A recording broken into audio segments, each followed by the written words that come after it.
Mac, some folks feel a responsibility to help out others after they've become a success. Tonight, Suzanne Lawler introduces us to a man who is in that category. Stephen Jackson is co-owner of Urban Air in Macon. It's a place for kids to play on all kinds of equipment. Jackson is not only leading by example, he's bringing hope to kids having a tough time. It's a story that comes straight from the heart. Trying to survive with, the atmosphere, trying to survive and not knowing what you're gonna eat.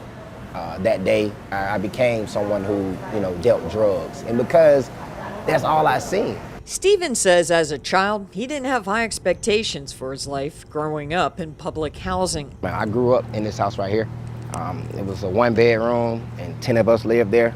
The co-owner of a business with a multi-million-dollar budget climbed his way out of a life of violence and crime by getting a mentor. He started working for FedEx and became Contractor of the Year. And the 30-year-old says now he has a fleet of trucks alongside Urban Air. We're giving out book bags and school supply for the kids over here. You want to bring them to school. Stephen still visits his old neighborhood, but now it's in an SUV full of backpacks. I know how hard it was for my mom to get school supplies. He also comes with a message. No matter how desperate life gets, no matter how much violence you've seen, there is hope. That's amazing. That means you can make it out the hood. To see them smile through the pain, that means a lot to me. Y'all come on over and let's have a talk. The kids are pretty young at La Trenda's daycare. They may not take in everything Stephen has to say, but that's okay. Let's not forget, that doesn't mean that you have to grow up and be an athlete, a rapper, any type of entertainer. You can grow up and own a business. The guy that's giving back works with kids of all ages, talking wherever folks want to hear his message. He created the I Am Somebody Foundation and recently took 200 kids to the movies to see Space Jam.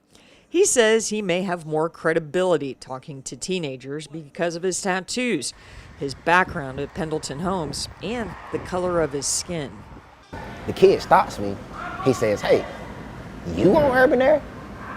And I was like, "Yeah." This kid is looking at me saying, "If you can do it, you look exactly like me. I know I can do it." The guy who elementary school teachers said would wind up in jail is far away from that life he lived through as a kid. But in some ways, he's right back there every day, preaching the value of a better life and leading by example. Suzanne Lawler, 13 WMAZ News. What a great young man. Now, we spent a good bit of time with Stephen Jackson, and we put a good bit of his interview with Suzanne online. He gives more insight into his life in public housing, and he has more inspiring words for young people.